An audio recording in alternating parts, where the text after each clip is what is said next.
നമസ്കാരം. D J പാർട്ടികളിലെ ലഹരി ഉപയോഗം വലിയ സാമൂഹിക വിപത്താകുന്നു എന്ന തിരിച്ചറിവിലാണ് എക്സൈസും പോലീസും ലഹരി പാർട്ടികളെ വേട്ടയാടി പിടിക്കാൻ ഇറങ്ങിത്തിരിച്ചിരിക്കുന്നത്.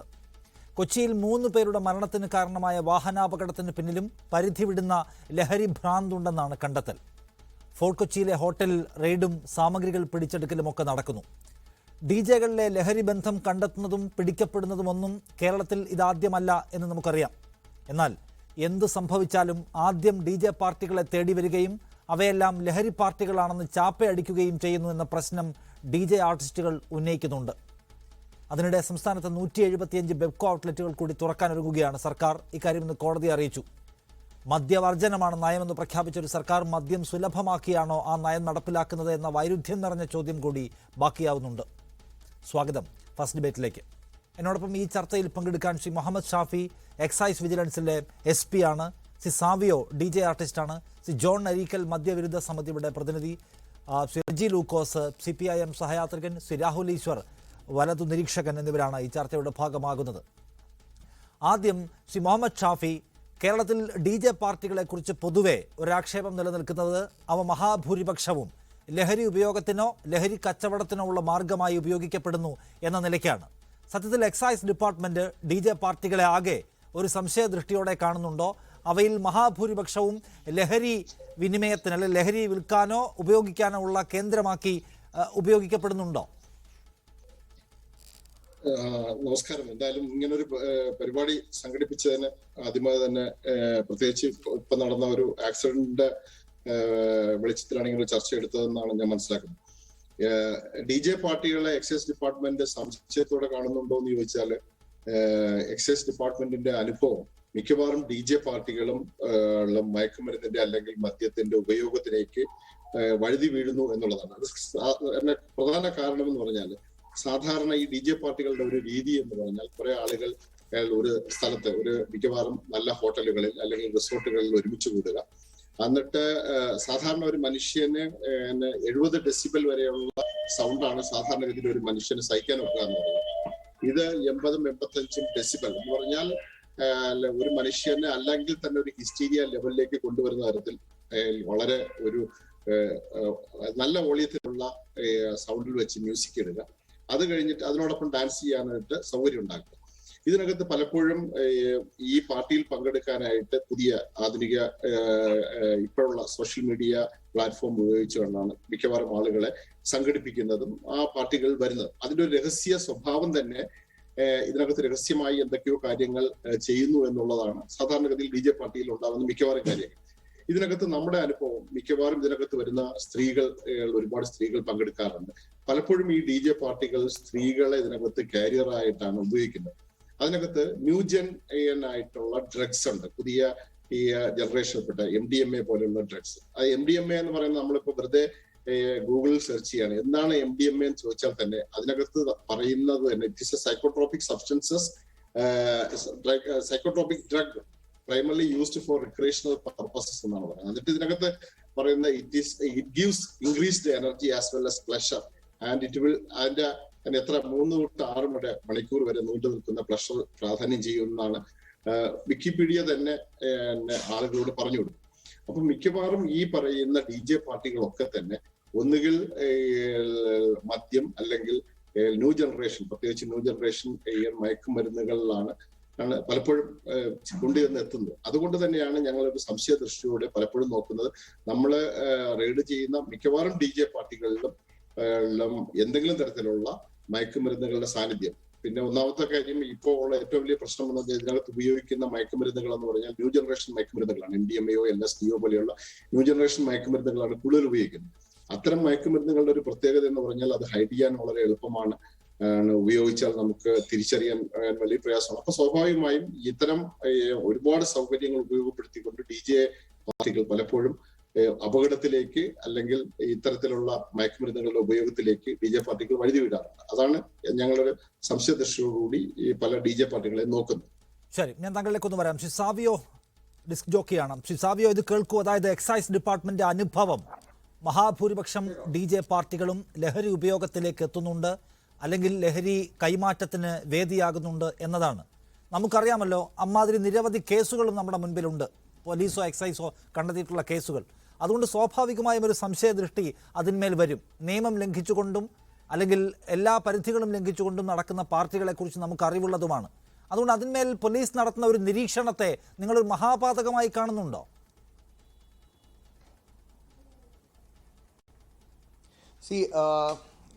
ടു ബി വെരി ഫ്രാങ്ക്, ഇത് 5-6 കൊല്ലം മുന്നേ ഇങ്ങനൊരു പ്രശ്നം ഉണ്ടായിട്ടുണ്ടായിരുന്നു. അപ്പോൾ ഞങ്ങൾ ഇവിടെ കൊച്ചിയിലുള്ള എല്ലാ DJമാരും ഇവിടെ കമ്മീഷൻ ഓഫീസിൽ പോയി NOC എടുത്തിട്ടാണ് പ്രോഗ്രാംസ് നടത്താറുള്ളത്. പ്രത്യേകിച്ച് ഞങ്ങൾ അവിടെ ഒരു ആർട്ടിസ്റ്റാണ്. ഏതെങ്കിലും ഹോട്ടലിൽ ഒരു ഇവൻറ്റുകാർ എടുത്ത് ചെയ്ത് കഴിയുമ്പോൾ ഞങ്ങളൊരു ആർട്ടിസ്റ്റായിട്ടാണ് വിളിക്കണത്. അപ്പോൾ ആരെന്ത് കയറണം, നമ്മളവിടെ ഒരു പെർഫോമറാണ്. 99-100% ഞങ്ങളവിടെ ഒരു പെർഫോമറായിട്ടാണ് അവിടെ എത്തുന്നത്. അപ്പം നമുക്ക് അവിടെ പോയി പെർഫോമൻസ് ചെയ്യാൻ നമുക്ക് അതിലുള്ളൊരു പങ്ക് മാത്രമേ ഉള്ളൂ. അവിടെ എന്ത് നടക്കുന്നു, ആരെല്ലാം കയറി വരണു, അതിൻ്റെ റെസ്പോൺസിബിലിറ്റീസ് ഒന്നും DJക്ക് ഏറ്റെടുക്കാൻ പറ്റില്ല. എന്ത് പ്രശ്നം വന്നാലും അപ്പോൾ നേരെ കൈ ചൂണ്ടുന്നത് DJ കമ്മ്യൂണിറ്റിയിലേക്കാണ്.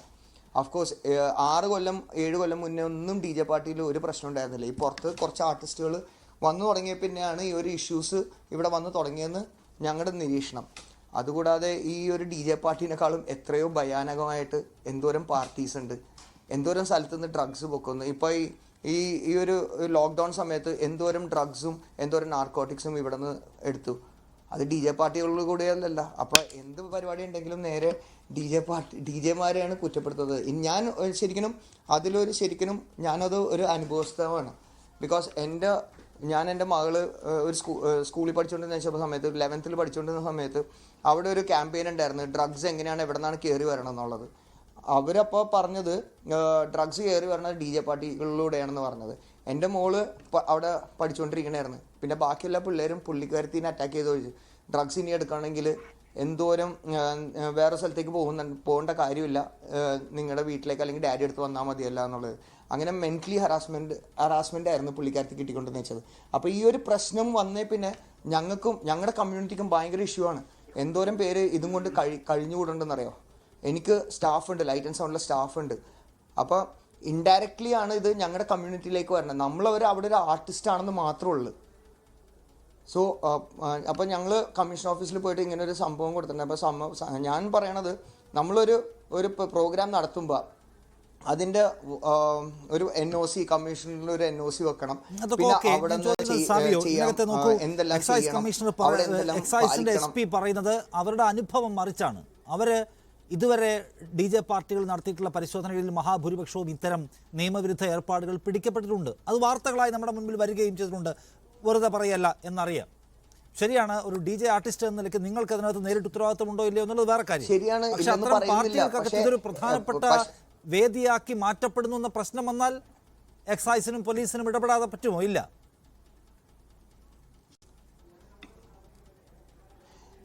സാറേ, അതിനുള്ള ഒരു നോംസ് അല്ലെങ്കിൽ ഒരു റൂൾസ് ആൻഡ് റെഗുലേഷൻസ് പ്രോപ്പറായിട്ട് കൊടുത്ത് ഓരോ ഹോട്ടൽസിലും കൊടുത്ത് ഓരോ DJമാർക്കും അത് കൊടുക്കുവാണെങ്കിൽ അത് നമുക്ക് പ്രോപ്പറായിട്ട് നടത്താൻ പറ്റും. അപ്പോൾ പിന്നെ ഇത് ഓവർസീ ചെയ്യേണ്ട എക്സൈസും പോലീസും അത് ഓവർസീ ചെയ്യേണ്ടതെന്ന് പറയുകയാണെങ്കിൽ ഈ ഒരു പ്രശ്നം അവിടെ നടക്കില്ല. അപ്പോൾ ഒരു പ്രോപ്പർ റൂൾസ് ആൻഡ് റെഗുലേഷൻസ് വെച്ച് ഒരു നോംസും വെച്ച് ഒരു പരിപാടി നടത്തണമെങ്കിൽ ഒരു റൂൾസ് ആൻഡ് റെഗുലേഷൻസും ഒരു നോംസും വെച്ച് നടത്തുവാണെങ്കിൽ അത് സ്ട്രിക്റ്റ് ഓർഡർ കൊടുക്കണം. എല്ലാ ഹോട്ടൽസിലും എല്ലാവർക്കും മര്യാദയായിട്ട് കൊടുക്കണം, ഇന്ന സമയം വരെ പാടുള്ളൂ. അങ്ങനെ ഒരു ഇതെല്ലാം കൊടുത്തു കഴിഞ്ഞിട്ടുണ്ടെങ്കിൽ അത് പ്രോപ്പർ ചാനലിൽ കൂടി നടത്തുവാണെങ്കിൽ അത് നല്ല രീതിയിൽ നടത്താൻ പറ്റുമെന്നാണ് ഞങ്ങളുടെ എല്ലാം വിശ്വാസം. യെസ്, ഞാൻ ഒരു കാര്യം കൂടി, ശ്രീ മുഹമ്മദ് ഷാഫി, അതൊരു മേഖലയാണ്, ടൂറിസവുമായി ബന്ധപ്പെട്ടൊക്കെ പ്രധാനപ്പെട്ടതാണ്. പുതിയ തലമുറ അവിടെ എൻ്റർടൈൻമെൻറ്റ് ഉപയോഗിക്കുന്ന ഒരു സ്ഥലം എന്ന നിലയ്ക്കുള്ള പ്രത്യേകതയൊക്കെ DJ പാർട്ടികൾക്കുണ്ട്. അതിനെ ആകെ തന്നെ കളർ ചെയ്യുന്നു നിങ്ങളുടെ ഈ പരിശോധനയിലൂടെ, നിയമ നടപടികളിലൂടെ. അതാകെ കുഴപ്പം പിടിച്ചതാണ്, അതിലാകെ ലഹരിയാണ് എന്ന സന്ദേശം കൊടുക്കുന്നു. അതുമായി ബന്ധപ്പെട്ട് ജീവിക്കുന്ന ആളുകളൊക്കെ അതിൻ്റെ പ്രയാസം അനുഭവിക്കുന്നു എന്നാണ്. എക്സൈസ് ഡിപ്പാർട്ട്മെൻറ്റിന് അക്കാര്യത്തിൽ എന്തെങ്കിലും അതിര് കടന്നു പോകുന്നു എന്നൊരു വിലയിരുത്തലുണ്ടോ? ഇല്ല, ഇപ്പോ DJയുടെ ആർട്ടിസ്റ്റ് ഇപ്പൊ സംസാരിച്ചപ്പോ അദ്ദേഹം തന്നെ പറഞ്ഞത് അദ്ദേഹം ഒരു പെർഫോമറാണ്, അവിടെ എന്ത് നടക്കുന്നു എന്നുള്ളത് അദ്ദേഹത്തിന് അറിയില്ല എന്നുള്ളതാണ്. അതാണ് വാസ്തവം. ചിലപ്പോ ഒരു പരിധി വരെ ചിലപ്പോ അദ്ദേഹം ഒരു DJ ആർട്ടിസ്റ്റ് ആയതുകൊണ്ട് അദ്ദേഹത്തിന്റെ വശത്ത് എന്ന് പറയുമ്പോൾ അത് അവര് DJ ആർട്ടിസ്റ്റായി വരുന്നു, പെർഫോം ചെയ്യുന്നു, പക്ഷെ അവിടെ എന്ത് നടക്കുന്നു എന്ന് അറിയില്ല എന്നുള്ളതാണ്. അതാണ് ഈ പറയുന്ന ഏറ്റവും പ്രധാനപ്പെട്ട വിഷയം എന്ന് പറയുന്നത്. നമ്മൾ മനസ്സിലാക്കേണ്ടത് ഈ കഴിഞ്ഞ 2-3 വർഷങ്ങളിലായി എക്സൈസ് ഡിപ്പാർട്ട്മെന്റ് മാത്രം പിടിച്ച, അദ്ദേഹം പറഞ്ഞല്ലോ ഈ മയക്കുമരുന്നുകളുടെ കാര്യം, അത് എങ്ങോട്ട് ഉപയോഗിക്കുന്നു, എങ്ങനെ ഉപയോഗിക്കുന്നു. ഞങ്ങളെ സംബന്ധിച്ചിടത്തോളം ഞങ്ങളുടെ ഏറ്റവും വലിയ ആശങ്ക അതാണ്. കഴിഞ്ഞ 2019 ഞങ്ങൾ 2796 കിലോ ഗഞ്ചാവ് പിടിച്ചപ്പോൾ അത് 2020 ആയപ്പോഴേക്കും അത് 3209 കിലോയും 2021 പൂർത്തിയായില്ല. ഇതുവരെ 3913 കിലോ ഗഞ്ചാവ് പിടിച്ചു. ഇനി ഞാൻ ഈ പറഞ്ഞ ന്യൂജൻ ഡ്രഗിന്റെ കാര്യം, MDMA ഒരു കാര്യം എടുത്തു കഴിഞ്ഞാൽ 2019 കേരളത്തിൽ ആകെ എക്സൈസ് ഡിപ്പാർട്ട്മെന്റിന് 230 ഗ്രാം MDMA പിടിക്കാൻ പറ്റിയപ്പോ അത് 2020 ആയപ്പോഴേക്കും 564 ഗ്രാം ആയിപ്പോ മാറി. എന്നാൽ അത് 2021 ഇതുവരെ ആയപ്പോഴേക്കും 2 കിലോ 511 ഗ്രാം ഇതുവരെ നമ്മൾ പിടിച്ചു എന്നുള്ളതാണ്. അപ്പൊ ഇത് പിടിച്ചു എന്നുള്ളതാണ്. അതിനപ്പുറം പിടിക്കാതെ എത്രത്തോളം ഈ നമ്മുടെ മേഖലയിലേക്ക് വരുന്നു എന്നുള്ളത് കൂടി നമ്മൾ മനസ്സിലാക്കണം. പിന്നെ DJ പാർട്ടികൾക്ക് ഒരു നിയന്ത്രണം ഉണ്ടാക്കുക എന്ന് പറഞ്ഞാൽ നേരത്തെ UP അലഹബാദ് ഹൈക്കോടതി ചില നിയന്ത്രണങ്ങൾ കൊണ്ടുവരികയും ഏകദേശം 2 വർഷത്തോളം അത് നിലനിൽക്കുകയും ചെയ്തു. എന്നാൽ സുപ്രീം കോടതി ആ ഹൈക്കോടതി വെച്ച അത്തരം നിയന്ത്രണങ്ങളൊക്കെ പിന്നീട് എടുത്തു കളയുകയാണ് ഉണ്ടായത്. അപ്പൊ ഇതിനകത്ത് പ്രത്യേകമായ DJ പാർട്ടി ഇത്ര മണി വരെ പാടുള്ളൂ, ഇത്ര മണിക്ക് പാടില്ല എന്ന് പറഞ്ഞുകൊണ്ടൊരു നിയമം ഇതുവരെ ഇല്ല. നമ്മുടെ ബാറുകളെ സംബന്ധിച്ചിടത്തോളം രാവിലെ 11 മണിക്ക് തുറന്നാൽ രാത്രി 11 മണി വരെ ബാറുകൾക്ക് തുറന്ന് പ്രവർത്തിക്കാൻ വെക്കും. അതുപോലെ മദ്യം വിതരണം ചെയ്യുന്നത്. അതുപോലെ എന്നാൽ ടൂറിസ്റ്റ് ഏരിയകളുണ്ട് ചില സ്ഥലങ്ങളിൽ. നമ്മൾ 17ഓളം സ്ഥലങ്ങളിൽ ഗവൺമെന്റ് നോട്ടിഫൈ ചെയ്ത ടൂറിസ്റ്റ് ഏരിയകളുണ്ട്. അവിടെ രാവിലെ 10 മണിക്ക് തുറന്നാൽ രാത്രി 12 മണി വരെ മദ്യം വിൽക്കുന്ന അനുവാദമുണ്ട്. നിയമപരമായി തന്നെയുള്ള അനുവാദമുണ്ട്. സ്വാഭാവികമായും ഈ അനുവാദങ്ങൾ കൂടി അവർക്ക് ഉപയോഗപ്പെടുത്താൻ വെക്കും. അതുപോലെ വൻതോതിൽ വരുന്ന ഈ മയക്കുമരുന്നുകൾ, അതാണ് ഞങ്ങളെ ആശങ്കപ്പെടുത്തുന്ന ഏറ്റവും വലിയ കാര്യവും. ഇത് വരുന്നത് ഞങ്ങള് ഒരു പഠനം നടത്തിയത് തന്നെ ഏകദേശം ഒരു 35% വരുന്ന നമ്മുടെ ക്യാമ്പസുകളിൽ പഠിക്കുന്ന വിദ്യാർത്ഥികളൊക്കെ ഇതിന് അടിമപ്പെടുന്നു എന്നുള്ളതാണ് നമ്മൾ ഏറ്റവും അവസാനമായി മനസ്സിലാക്കിയ പഠനങ്ങളിൽ നിന്ന് പോലും നമുക്ക് ഇതാകുന്നത്. അതാണ് ഞങ്ങളുടെ ഏറ്റവും വലിയ ആശങ്ക. അതുകൊണ്ടാണ് DJ പാർട്ടികൾ ഞങ്ങളെ സംബന്ധിച്ചിടത്തോളം വലിയ ആശങ്കകളായി മാറുന്നത്. അല്ലാതെ ആളുകൾ എന്റർടൈൻ ചെയ്യുന്നതോ ആസ്വദിക്കുന്നതോ ഒന്നും ഞങ്ങളെ ഒരു കൺസേൺ അല്ല. മറിച്ച് അത് തടസ്സപ്പെടുത്തണമെന്ന് നമുക്ക് ആഗ്രഹമില്ല. പക്ഷെ പലപ്പോഴും ഇങ്ങനെ ഏതെങ്കിലും ഒരു DJ പാർട്ടിയിലെ വിറ്റ്നസ് ആയിട്ടുണ്ടെങ്കിൽ നിങ്ങൾക്ക് മനസ്സിലാവും, സാധാരണഗതിയിൽ ഒരു മനുഷ്യനെ പെർഫോം ചെയ്യുന്ന പോലെ അല്ല DJ പാർട്ടിയിലെ ആളുകൾക്ക്, അതിനകത്ത് പങ്കെടുക്കുന്ന ആളുകൾ പെർഫോം ചെയ്യുന്നത്. അവരെ പലപ്പോഴും നമ്മൾ മനസ്സിലാക്കുന്നത് ഏതെങ്കിലും തരത്തിലുള്ള ഇൻടോക്സിക്കേഷൻ അവർക്ക് ഉണ്ടായിരിക്കും എന്നുള്ളതാണ്. രാഹുൽ എന്താണ് ഇതിനെക്കുറിച്ച് കമന്റ് ചെയ്യാൻ തോന്നുന്നത്? കാരണം ഒന്നാമത്തെ കാര്യം, എക്സൈസ് ഡിപ്പാർട്ട്മെന്റും പോലീസും അവർ നമ്മുടെ ഔദ്യോഗിക ഏജൻസികളാണ്. അവർ പറയുന്ന കണക്കുകൾ നമുക്ക് വിശ്വാസത്തിലെടുത്തേ മതിയാവൂ. ഈ പറയുന്ന തരത്തിലുള്ള DJ പാർട്ടികൾക്കകത്ത് കുഴപ്പമുണ്ട് എന്ന് അവരവരുടെ ബോധ്യത്തിൽ നിന്ന് അവരുടെ വിവരങ്ങളുടെ അടിസ്ഥാനത്തിൽ പറയുകയാണ്. എന്നാൽ ഈ DJ പാർട്ടികൾ എന്ന് പറഞ്ഞാൽ പുതുതലമുറ അവരുടെ ആഘോഷത്തിൽ ഉപയോഗിക്കുന്ന ഒരു സ്ഥലമാണ്. ലോകത്തെല്ലായിടത്തും ഉള്ള ഒരു കാര്യം, ടൂറിസവുമായി ബന്ധപ്പെട്ടൊക്കെ പ്രധാനപ്പെട്ട ഒന്നാണ്. അതിനകത്ത് നിരന്തരമായി പോലീസും എക്സൈസും വരുന്നതിൻ്റെ പ്രശ്നവും അതുണ്ടാക്കുന്ന മാനക്കേടും ഒക്കെ ചൂണ്ടിക്കാണിക്കുകയാണ്. അതിൻ്റെ അപ്പുറത്ത് നിൽക്കുന്ന പക്ഷം നമുക്കിതിനകത്ത് എങ്ങനെ ഒരു പൊസിഷൻ പറയാൻ പറ്റുക? ശ്രീ നിഷാദ്, ഇതിൽ 2 പ്രധാനപ്പെട്ട കാര്യങ്ങളുണ്ട്. ഒന്ന്, ഞാൻ കേരള സംസ്ഥാന യുവജന കമ്മീഷന്റെ ഭാഗമായിട്ടിരുന്നപ്പോൾ ഞങ്ങൾ പോലീസിനോടൊപ്പവും എക്സൈസിനോടൊപ്പവും ധാരാളം ബോധവൽക്കരണ ക്ലാസുകളും മറ്റു ഇതിനെക്കുറിച്ച് പങ്കെടുപ്പിച്ചിരുന്നു. ഞാൻ DJ സാവിയുടെ അടക്കം പാർട്ടിക്ക് പോയിട്ടുള്ളതാണ്. പാർട്ടികളെല്ലാം നല്ലതാണ്, ഇത്തരം കാര്യങ്ങളെല്ലാം ഗുണമാണ്. പക്ഷെ പ്രശ്നമെന്ന് പറഞ്ഞാൽ പലപ്പോഴും ഇത്തരം പാർട്ടികളിൽ മാത്രമല്ല, ഇത്തരം പാർട്ടികളിലും ഗ്യാതറിംഗ്സിലും ഒക്കെ എക്സ്പ്ലോയിറ്റേഷനും സെക്സ്പ്ലോയിറ്റേഷനും നടക്കുന്നു. ഞാൻ റിയൽ ലൈഫ് ഇൻസിഡന്റ് തന്നെ പറയാം. നമ്മുടെ എറണാകുളത്തെ വളരെ പ്രധാനപ്പെട്ട ഒരു ഡാൻസ് ബാർ, ഒരു 5 സ്റ്റാർ ഹോട്ടലിനോട് ചേർന്ന ഡാൻസ് ബാർ, ഒരു ദൈവത്തിന്റെ ഡാൻസിന്റെ പേരുള്ള ഡാൻസ് ബാറാണ്. അവിടെ ഒരു ആൺകുട്ടിക്ക് പോകണമെങ്കിൽ 2000 രൂപ, അതായത് ഒറ്റയ്ക്ക് പോകണമെങ്കിൽ. ഒരു ആൺകുട്ടിക്കും പെൺകുട്ടിക്കും കൂടെ പോകണമെങ്കിൽ 1000 രൂപ. പെൺകുട്ടി മാത്രം പോവുകയാണെങ്കിൽ ഫ്രീയുമാണ്. ചില ദിവസങ്ങളിൽ അവർക്ക് ഫ്രീ ആയിട്ട് ആൽക്കഹോളും കൊടുക്കും. ഇത് വുമൺ എംപവർമെന്റ് അല്ല, ഇത് സെക്സ്പ്ലോയിറ്റേഷനും എക്സ്പ്ലോയിറ്റേഷനുമാണെന്ന് തിരിച്ചറിയാനുള്ള വിവേകം നമ്മുടെ സഹോദരിമാർക്ക് വേണം. കുറെയൊക്കെ ജീവിതത്തിൽ ഇത്തരം രസങ്ങൾ ആവശ്യമാണ്. മദ്യം കണ്ടാൽ നരകത്തിൽ പോകുന്നു വിശ്വസിക്കുന്ന ഒരു വ്യക്തിയല്ല ഞാൻ. പക്ഷേ നമ്മൾ മദ്യം കുടിക്കുന്നതിന് പകരം മദ്യം നമ്മളെ കുടിച്ചു തുടങ്ങുമ്പോൾ, നമ്മൾ സിഗരറ്റ് വലിക്കുന്നതിന് പകരം സിഗരറ്റ് നമ്മളെ വലിച്ചു തുടങ്ങുമ്പോൾ, ഡ്രഗ്സ് അടക്കമുള്ള കാര്യങ്ങൾ ശരീരത്തിനെയും മനസ്സിനെയും ആത്മാവിനെയും ദോഷകരമായി ബാധിക്കുമ്പോൾ ഇത്തരം കാര്യങ്ങളെ ഗൗരവത്തോടെ കാണാതെ കഴിയില്ല. ഈ പ്രായത്തിൽ 20-21 ഡേയ്സിലൊക്കെ നമ്മളെല്ലാം ഇത്തരം കാര്യങ്ങൾ എക്സ്പ്ലോർ ചെയ്യുന്നുണ്ട്. ആൽഡസ് ഹക്സ്ലിയെ പോലുള്ള മഹാന്മാരായ ഫിലോസഫേഴ്സ് LSD വരെ ട്രൈ ചെയ്ത് നോക്കിയിട്ടുണ്ടെന്ന് പറയാറുണ്ട്. കൗണ്ടർ കൾച്ചർ 1960s 70s ഇത്തരം കാര്യങ്ങൾ, ഓൾട്ടേർഡ് സ്റ്റേറ്റ്സ് ഓഫ് കോൺഷ്യസ്നസ് വേണമെന്നും നമ്മുടെ നാട്ടിൽ പോലും മാജിക് മഷ്റൂം അടക്കമുള്ള കാര്യങ്ങൾ അവൈലബിൾ ആണ്, ട്രൈ ചെയ്യുന്നവരുണ്ട്. ഇതൊക്കെ ഒരു റിക്രിയേഷന് വേണ്ടി ലീഗലൈസ് ചെയ്യണമെന്ന് വാദിക്കുന്നവരുണ്ട്. പക്ഷെ പ്രശ്നം എന്ന് പറഞ്ഞാൽ ഒരു 10 to 15% ആൾക്കാർ അഡിക്ഷൻ പ്രോൺ ആണ്. ഇവർ ഒരിക്കൽ തുടങ്ങിക്കഴിഞ്ഞാൽ ഇതിൽ നിന്ന് രക്ഷപ്പെടാൻ സാധിക്കില്ല. ഒന്ന്. രണ്ട്, സമൂഹത്തിൽ ഇതിന്റെ കച്ചവടം, വിപണനം, വ്യാപാരം തുടങ്ങിയ കാര്യങ്ങളിൽ ഒരുപാട് മർക്കി അണ്ടർവേൾഡ് ഡീൽസ് അല്ലെങ്കിൽ ഷെയ്ഡി ഡീൽസ് നടക്കുന്നുണ്ട്. ഇതിന്റെ ഏറ്റവും വലിയ തിക്തഫലമാണ് നമ്മൾ പഞ്ചാബിൽ കണ്ടത്. നേരത്തെ എക്സൈസ് സാർ പറഞ്ഞത് വളരെ പ്രസക്തമാണ്. അതായത് പഞ്ചാബിൽ ബേസിക്കലി ഓരോ 1.5 ഫാമിലിയിലും ഒരു ഡ്രഗ് അഡിക്റ്റ് എന്ന് പറയുന്ന ഒരു ഉടുത്ത പഞ്ചാബ്, നശിക്കുന്ന പറക്കുന്ന പഞ്ചാബ്, അതായത് തെറ്റായ അർത്ഥത്തിൽ ഉടുത്ത പഞ്ചാബിന്റെ അവസ്ഥയാണ്. അപ്പൊ അതുകൊണ്ട് DJs ഒക്കെ നല്ലതാണ്, രസമാണ്, എൻജോയ് ചെയ്യേണ്ടതാണ്. അവിടെ നിന്ന് ഈ ഇൻടോക്സിക്കൻസ് കഴിയുന്നത് ഒഴിവാക്കുക. ആർട്ടിക്കിൾ 47 ഇന്ത്യൻ ഭരണഘടന തന്നെ ഔദ്യോഗികമായി നമ്മുടെ ഡയറക്റ്റീവ് പ്രിൻസിപ്പിൾസ് ഓഫ് സ്റ്റേറ്റ് പോളിസിയിൽ ആൽക്കഹോളും ഡ്രഗ്സും ഡിസ്കറേജ് ചെയ്യണം എന്ന ഗാന്ധിയൻ തത്വവും പെരിയാർ രാമസ്വാമി നായ്ക്കരിൽ നിന്നാണ് മഹാത്മാഗാന്ധിക്ക് അത് കിട്ടുന്നത്. അതൊക്കെ ഇൻക്ലൂഡ് ചെയ്യുന്നതാണ്. അതുകൊണ്ട് ജീവിതത്തിൽ രസമൊക്കെ ആവാം, പക്ഷെ ജീവിതം രസത്തിന് വേണ്ടി, രസത്തിന് അധികമായി ആരോഗ്യമടക്കമുള്ള കാര്യങ്ങൾ നോക്കാൻ കഴിയണം. ജീവിതമാകുന്ന ലഹരി, എനിക്ക് തോന്നുന്നു നമ്മുടെ എക്സൈസ് ഡിപ്പാർട്ട്മെന്റ് ആണെന്ന് തോന്നുന്നു, എക്സൈസ് ഡിപ്പാർട്ട്മെന്റും പോലീസ് ഡിപ്പാർട്ട്മെന്റും എല്ലാം ജീവിതമാണ് ലഹരി എന്നൊരു ക്യാമ്പയിൻ തന്നെ തുടങ്ങിയിരുന്നു. ഇത്തരം കാര്യങ്ങളിൽ വീണ് പോകാനുള്ള സാധ്യത വരുന്നത് 15-16 വയസ്സോട്ടുള്ള കുട്ടികൾക്കാണ്. അവർ ഈ TV കാണുന്നതും സിനിമയെ കാണുന്നതും വെച്ച് സിഗരറ്റ് വലിക്കാനും അല്ലെങ്കിൽ കള്ളുകുടിക്കാനും അല്ലെങ്കിൽ ഈ ഡ്രഗ്സ് പോലുള്ള കാര്യങ്ങൾ ട്രൈ ചെയ്ത് നോക്കണമെന്നൊക്കെ പറയുമ്പോൾ ഒരു വലിയ തലമുറ നമുക്ക് ഇല്ലാതാകുകയാണ്. അതുകൊണ്ട് DJ സാവിയോ പോലുള്ള ഒരു വലിയ കലാകാരന്മാരാണ്, എന്നാൽ അവരും കൂടി ഇത്തരം കാര്യങ്ങളിൽ സൂക്ഷ്മത പാലിക്കണം. അവരും കൂടി അല്ലെങ്കിൽ DJ പാർട്ടീസിന് വരുന്നവരും കൂടി ഇത്തരം കാര്യങ്ങളുണ്ടെങ്കിൽ ഡിസ്കറേജ് ചെയ്യാനുള്ള ഒരു ആറ്റിറ്റ്യൂഡ് ഉണ്ടാകണം. ഇല്ലെങ്കിൽ ലോങ് ടേമിൽ എല്ലാവർക്കും ദോഷമാണ്. നമ്മൾ എടുക്കുന്നത് വിഷമാണല്ലോ, നമ്മൾ എടുക്കുന്ന കെമിക്കൽസും സാധനങ്ങളും ബേസിക്കലി നമ്മുടെ ശരീരത്തിനും മനസ്സിനും ഒക്കെ ലോങ് ടേമിൽ ദോഷം ചെയ്യും. അതോടൊപ്പം ഒരു കാര്യം കൂടി, ഒരു നിഷാദ് കേട്ട് കാണണം, ഈ ഡേറ്റ് റേപ്പ് ഡ്രഗ്സ് പോലുള്ള കാര്യങ്ങളുണ്ട്. അതായത് ഇത്തരം കാര്യങ്ങൾ പെൺകുട്ടികൾക്ക് ഏതെങ്കിലും കാര്യങ്ങളിൽ എടുത്തു കൊടുക്കുകയാണെങ്കിൽ ഈ ഡേറ്റ് റേപ്പ് ഡ്രഗ്സ് എന്ന് തന്നെ പറയുന്ന ഒരു ട്രെൻഡ് ഓഫ് തന്നെ കാര്യങ്ങളുണ്ട്. അപ്പൊ ഒരുപാട് കാര്യങ്ങളിൽ മിസ്യൂസിന്റെ പോസിബിലിറ്റീസ് ഉണ്ട്. നൈറ്റ് ലൈഫ് ഒക്കെ രസമാണ്, ഇല്ലെന്നൊന്നും ആരും പറയുന്നില്ല. പക്ഷേ ആ രസത്തിന്റെ പേരിൽ ജീവിതം ഹോമിക്കുന്ന അവസ്ഥയിലേക്ക് നമ്മുടെ യുവാക്കളും യുവതികളും എത്തരുത്. അതിന് പോലീസുകാർ കുറച്ച് അഗ്രസീവായി നിന്നേ പറ്റൂ, അതിന് എക്സൈസ് ഡിപ്പാർട്ട്മെന്റ് കുറച്ച് അഗ്രസീവായി നിന്നേ പറ്റൂ. അതിന്റെ ഡിസ്കംഫേർട്സ് സ്വീകരിക്കാൻ നമ്മൾ യുവതലമുറയിലെ ആൾക്കാർ തയ്യാറാകണം. കുറച്ചൊക്കെ ഡിസ്കംഫേർട്ട് നമുക്കും കൂടി വേണ്ടിയാണ്, ഇത്തരം ചെക്കിങ്ങിന് വേണ്ടിയാണ്. എറണാകുളത്തെ പേരെടുത്ത് പറയാൻ കഴിയുന്ന 2-3 ഹോട്ടലുകളുണ്ട്, ഞാൻ പറയുന്നില്ല, കാര്യം അതൊക്കെ അതിന്റേതായ ഒരു പശ്ചാത്തലമുള്ള ഹോട്ടൽസ് ആണ്.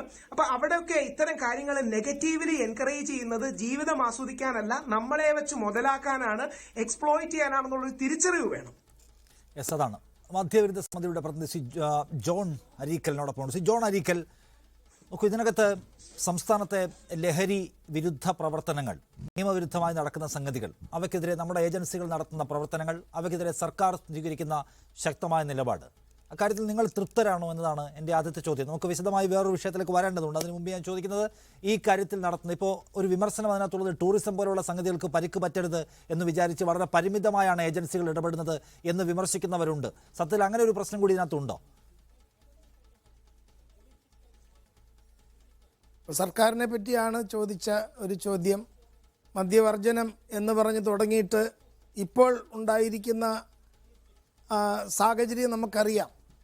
വളരെ ചുരുക്കമായിട്ടുള്ള ബാറുകളെല്ലാം അതിൻ്റെ 7 ഇരട്ടിയൊക്കെ വർദ്ധിപ്പിച്ചപ്പോൾ സർക്കാർ മദ്യത്തെ അല്ലെങ്കിൽ ഈ ജനതയെ, പ്രത്യേകിച്ച് യുവജനങ്ങളെ മദ്യത്തിലേക്ക്, ലഹരിയിലേക്ക് കൊണ്ടുപോവുകയാണ്. ആ ഒരു വിഷയം തന്നെയാണ് ഇന്ന് ചൂടേറിയ ചർച്ചയ്ക്ക് വിഷയമായിരിക്കുന്നത്. 175 ഔട്ട്ലെറ്റുകളും കൂടെ അത് ഹൈക്കോടതിയെ തൃപ്തിപ്പെടുത്താൻ വേണ്ടി എന്ന് പറഞ്ഞു. ഇവിടെ നമ്മൾ ചർച്ച ചെയ്യുന്ന ആ വിഷയം 272 പട്ടണങ്ങളിൽ ഇന്ത്യയിലെ അത് കൊച്ചിയും വന്നിട്ടുണ്ടെന്നുള്ളതാണ്. അവിടെയാണ് ഈ 3 യുവാക്കൾ ദാരുണമായി മരണപ്പെട്ടത്. അതുകൊണ്ടുകൂടിയാണല്ലോ നമ്മൾ ഈ ഒരു വിഷയം ചർച്ച ചെയ്യുന്നത്. ഇതിനൊക്കെ ഒരു നിയന്ത്രണം നമുക്ക് അത്യാവശ്യമാണ്. ഇപ്പോൾ നടക്കുന്നത് പ്രത്യേക സ്ഥലങ്ങളിലാണ്, ഹോട്ടലുകളിലാണ്, ബാർ അറ്റാച്ച്ഡ് ആണ്, അല്ലെങ്കിൽ അല്ലാതെ അങ്ങനെയുള്ള സ്ഥലമാണ്. എന്നാൽ അതൊക്കെ റോഡിലൊക്കെ വന്നതുള്ള കാര്യം നമ്മൾ മറന്നു പോകരുത്. ആലപ്പുഴയൊക്കെ റോഡിൽ വന്നു. കഴിഞ്ഞ വർഷം ഡിസംബറിൽ പൊഴിയൂർ വന്നു. പോലീസ് തടഞ്ഞതാണ്, എങ്കിൽ പോലും അത് അവർ നടത്തി എന്നുള്ളതാണ്. അപ്പോൾ ഈ വന്ന് ഇത് നമ്മുടെ വീടുകളിൽ ഇപ്പം വിവാഹത്തിന് DJ പാർട്ടി നടത്തിയ കേസുണ്ട് ആലപ്പുഴ. ഒരു പാർട്ടിക്കാരൻ നടത്തി അദ്ദേഹത്തെ പാർട്ടിയിൽ നിന്ന് മാറ്റിയതൊക്കെ നമുക്ക് എല്ലാവർക്കും അറിയാവുന്നതാണ്. അപ്പോൾ ഇങ്ങനെ വന്ന് ഇത് ഒരു സർവ്വസാധാരണമായി മാറിയിരിക്കുന്നു. അതിൻ്റെ ഫലമെന്ന് പറയുന്നത് രാഹുൽ ഈശ്വർ പറഞ്ഞ പോലെ അല്പാൽപ്പം രുചിച്ച് ഇതിന് അടിമപ്പെട്ട് ഈ കേരളത്തിലെ യുവജനങ്ങളെ കുരുതി കൊടുക്കുന്ന ഒരു രീതിയിലേക്കാണ് ഇപ്പോൾ നമ്മൾ പോയിക്കൊണ്ടിരിക്കുന്നത്. ഇപ്പം DJ പാർട്ടി നടത്തുന്നതിൽ ലഹരി ഉണ്ടോ ഇല്ലയോ എന്ന് നോക്കേണ്ട കടമ എക്സൈസുകാർക്കുണ്ട്. അവർ തീർച്ചയായിട്ടും അത് നോക്കണം. SP പറഞ്ഞതുപോലെ, മുഹമ്മദ് ഷാഫി പറഞ്ഞതുപോലെ തീർച്ചയായിട്ടും അവർ നോക്കണം. അതിലെന്തെങ്കിലും അപാകതയുണ്ടെങ്കിൽ കണ്ടുപിടിക്കണം, തിരുത്തപ്പെടേണ്ടിയിരിക്കുന്നു. ഇപ്പോൾ നടന്ന ഹോട്ടൽ 18 ഇന്നാണ് പോയത് അവിടെ പരിശോധിക്കാൻ. 8 ദിവസം കഴിഞ്ഞു. 8 ദിവസം വരെ എക്സൈസുകാർക്ക് എവിടെ പോയി, അല്ലെങ്കിൽ പോലീസ് എവിടെ പോയി? ഇങ്ങനെയൊക്കെയുള്ള കാര്യങ്ങൾ വരുമ്പോഴത്തേക്ക് നമ്മൾ 8 ദിവസം കഴിഞ്ഞാൽ അവിടെ ചെല്ലുന്നത്. അപ്പോഴത്തേക്ക് അവളുടെ തെളിവെല്ലാം പോയി കഴിഞ്ഞല്ലോ. ഇങ്ങനെയുള്ള ഒരു നിസ്സംഗത എന്ന് പറയുന്നത് നമ്മൾ മാറ്റിവെച്ചിട്ട് നമ്മുടെ യുവജനങ്ങളെ, അല്ലെങ്കിൽ ഇപ്പോൾ യുവജനങ്ങളാണല്ലോ ഈ DJ പാർട്ടിയിൽ കൂടുതലും പങ്കെടുക്കുന്നത്. അപ്പോൾ യുവജനങ്ങളെ രക്ഷിക്കുവാനുള്ള നടപടികളും നമ്മൾ എടുത്തിരിക്കണം. അപ്പോൾ മനുഷ്യൻ്റെ അവർ പാട്ട് പാടുന്നതോ അല്ലെങ്കിൽ ഡാൻസ് ചെയ്യുന്നതോ തെറ്റാണെന്നുള്ളതല്ല. പക്ഷേ അവിടെയൊക്കെ ഈ ന്യൂജൻ മയക്കുമരുന്ന് കയറി വരുമ്പോൾ മനുഷ്യനല്ലാതായി തീരും. അപ്പോൾ പണം ഒരു വിഷയമല്ല ഇന്ന് മനുഷ്യന്.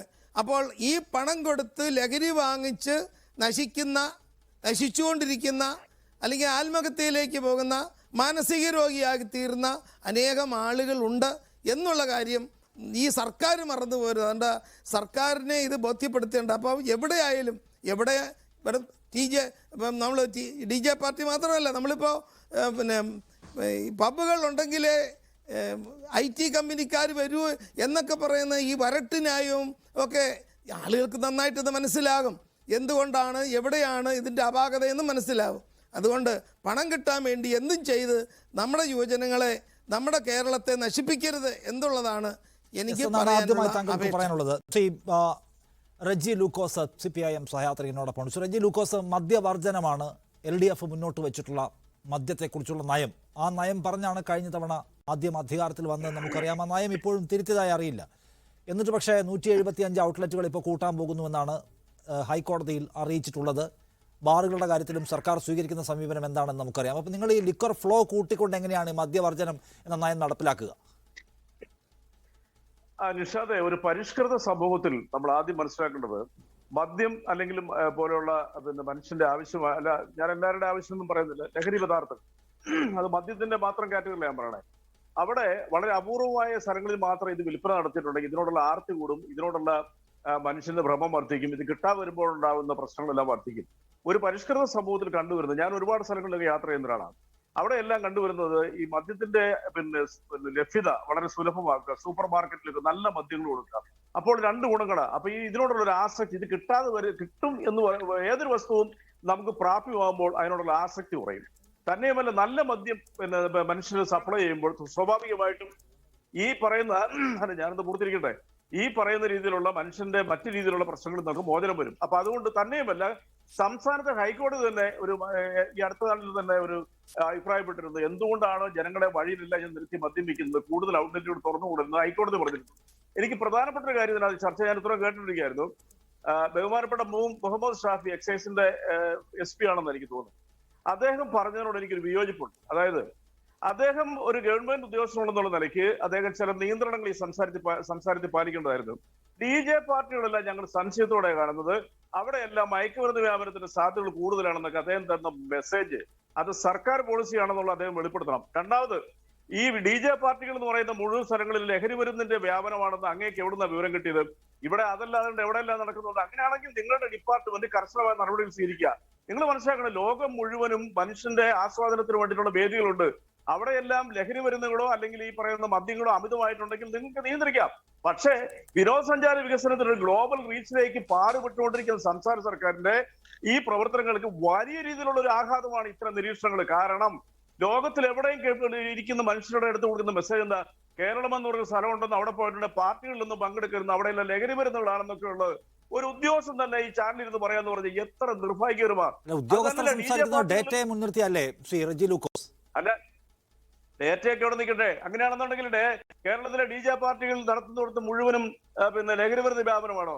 ഇപ്പൊ ഈ വിവാഹ സംബന്ധമായിട്ട് DJ പാർട്ടികൾ നടത്തുന്നുണ്ട്. അവിടെ നിന്ന് ഞാൻ ഇന്നുവരെ ഒരു ലഹരി മരുന്നും ഇപ്പൊ ഇത് പറഞ്ഞ ലഹരിയോ അല്ലെങ്കിൽ ഈ പറയുന്ന മയക്കുമരുന്നുകളോ ഞാൻ കണ്ടിട്ടില്ല. ഞാൻ ഒന്നും അറ്റൻഡ് ചെയ്തിട്ടുള്ള ആകെ കുഴപ്പമാണ് എന്ന് എക്സൈസ് ഡിപ്പാർട്ട്മെന്റ് പറഞ്ഞില്ല. അവരുടെ അനുഭവത്തിൽ മഹാഭൂരിപക്ഷവും ഇത്തരം സംഗതികൾ കണ്ടുപിടിക്കപ്പെട്ടിട്ടുണ്ട് എന്നാണ്. നമ്മുടെ വാർത്തകളും അതൊക്കെ തന്നെയാണല്ലോ.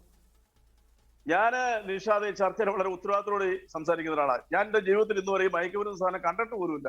ഞാൻ തന്നെ ഒത്തിരി ആളുകൾ ഒരുപാട് സ്ഥലങ്ങളിൽ പോയി ഇതിനെതിരെ പ്രചരണം നടത്തിയിട്ടുള്ളതാണ്. ലഹരിക്കെതിരായിട്ട് ഞാൻ അക്ഷം പോലും ഉണ്ടെന്നില്ല. കാരണം ലഹരിയൊക്കെ മനുഷ്യർ ആവശ്യമാണ്. ലഹരി എന്തുകൊണ്ടാണ് പടരുന്നത്? ഇവിടെ കുറെ മദ്യനിരോധനക്കാരുണ്ടല്ലോ, അവരുടെ തൊഴിലാണ് അത്. ഒരു മനുഷ്യന് ആവശ്യമായ വസ്തുക്കളിൽ ലഹരി പോലുള്ള പദാർത്ഥങ്ങള് ഇത് നിരോധിക്കണം എന്നൊക്കെ പറഞ്ഞാൽ ഇവരെവിടെ പോയി? ഇത് ഇവരുടെ തൊഴിലാണ്, വേറൊന്നുമല്ല. അത് നിരോധിക്കല്ല വേണ്ട. ഈ ഇടതുപക്ഷ സർക്കാരിന്റെ നയം എന്താ? ഇടതുപക്ഷ ജനാധിപത്യത്തിനുള്ള സർക്കാർ ഇത് വർജനമാണ്.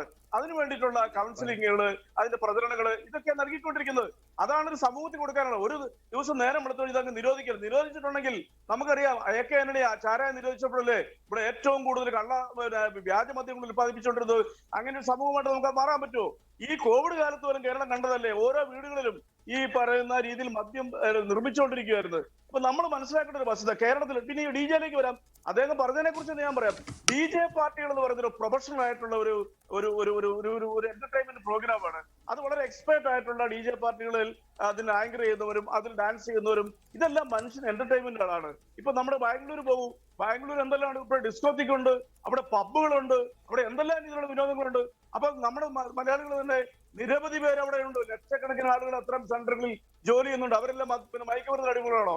മയക്കുമരുന്നിന് അടിമകളാകുന്ന അല്ലെങ്കിൽ മയക്കുമരുന്ന് വ്യാപാരം നടക്കണമെന്നുണ്ടെങ്കിൽ കർശനമായിട്ടുള്ള നടപടി സ്വീകരിക്കണം.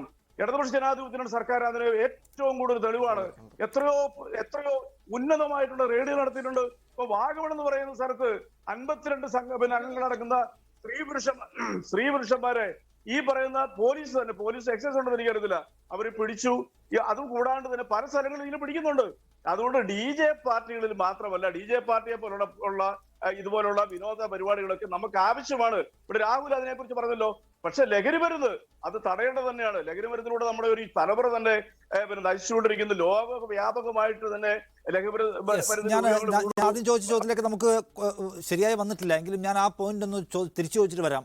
മുഹമ്മദ് ഷാഫി, കോവിഡിന് ശേഷം ടൂറിസം എന്ന മേഖല തിരിച്ചുപിടിക്കാൻ ലോകത്തെ സകല രാജ്യങ്ങളും പെടാപ്പാടുപെടുന്ന സമയത്ത് നമ്മുടെ DJ പാർട്ടികളാകെ കുഴപ്പമാണ് എന്ന ഒരു സന്ദേശം കൊടുക്കാൻ ഒരു ഒഫീഷ്യൽ ഔദ്യോഗിക ഏജൻസി തന്നെ ശ്രമിക്കുന്നത് പ്രശ്നമാവില്ലേ എന്നാണ് റെജി ചോദിക്കുന്നത്. രണ്ട് കാര്യങ്ങളുണ്ട്. ആദ്യം പറഞ്ഞത് മദ്യനിരോധനവും മദ്യത്തിന്റെ കാര്യമല്ല. മദ്യത്തിൻ്റെത് കഴിഞ്ഞ 5 വർഷമായിട്ട് അല്ലെങ്കിൽ 2016 സംസ്ഥാനത്ത് ഏറ്റവും കൂടുതൽ മദ്യം വിൽപ്പന നടത്തിയത്. എന്ന് വെച്ചാൽ 355.95 ലക്ഷം കേസ് വിൽപ്പന നടത്തിയത്. അതിനുശേഷം വർഷാവർഷമായിട്ട് അത് കുറഞ്ഞ് 2020-21 ആകുമ്പോഴേക്കും 259 ലക്ഷം കേസിലേക്ക് കുറഞ്ഞുകൊണ്ടിരിക്കുകയാണ്. അത് ഓരോ വർഷവും ക്രമാനുഗതമായിട്ട് ഇങ്ങനെ കുറഞ്ഞ് മദ്യത്തിന്റെ ഉപയോഗത്തിൽ. അപ്പോ ഗവൺമെന്റിന്റെ പോളിസി അനുസരിച്ച് തന്നെയാണ് ശരിക്കും പറഞ്ഞാൽ പ്രവർത്തനം നടക്കുന്നതും.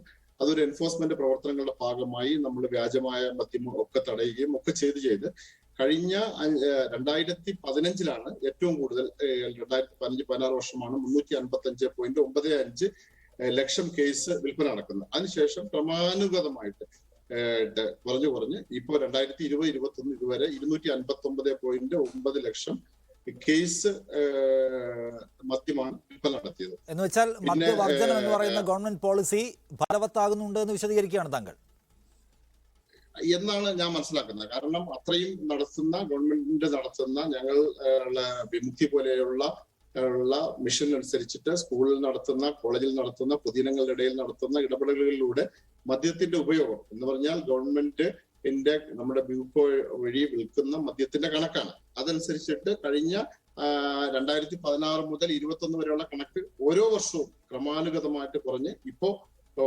ഏകദേശം ഏറ്റവും അവസാനത്തെ കണക്കനുസരിച്ച് 250.9 ലക്ഷം കേസ് ആണ് വിൽക്കുന്നത്. പിന്നെ DJ പാർട്ടികളിലൊക്കെ മയക്കുമരുന്നിന്റെ ഏതാണെന്ന് അദ്ദേഹം പറഞ്ഞത് എനിക്ക് തോന്നുന്നു അദ്ദേഹം ഞാൻ പറഞ്ഞത് ശരിക്കും കേൾക്കാത്തത് കൊണ്ടാണ്. നമ്മുടെ അനുഭവത്തിൽ പല സ്ഥലങ്ങളിലും ഞങ്ങൾക്ക് അങ്ങനെ കിട്ടാറുണ്ട് എന്നുള്ളതല്ലാതെ ഈ സംസ്ഥാനത്ത് നടക്കുന്ന DJ പാർട്ടികളൊക്കെ കുഴപ്പമാണെന്നോ അല്ലെങ്കിൽ മയക്കുമരുന്നിന്റെ വ്യാപന കേന്ദ്രങ്ങളാണെന്നോ ഒന്നും നമുക്ക് അഭിപ്രായമില്ല. അങ്ങനെ പൊതുവൽക്കരിച്ച് പറഞ്ഞിട്ടില്ല. പക്ഷേ പ്രധാനപ്പെട്ട കാര്യം അദ്ദേഹം പറഞ്ഞു. ശ്രീ ജോൺ അരീക്കൽ, നോക്കൂ, ഇതിനകത്ത് എക്സൈസിന്റെ കണക്ക് പ്രകാരം കഴിഞ്ഞ ഒരു 3-4 വർഷത്തെ കണക്കെടുത്താൽ മദ്യ ഉപഭോഗം കുറയുകയാണ്, വിൽക്കുന്ന കുപ്പികളുടെ എണ്ണം കുറയുകയാണ്. എന്ന് വെച്ചാൽ മദ്യവർധനം നടപ്പാകുന്നു എന്ന് നല്ല കാര്യമല്ലേ?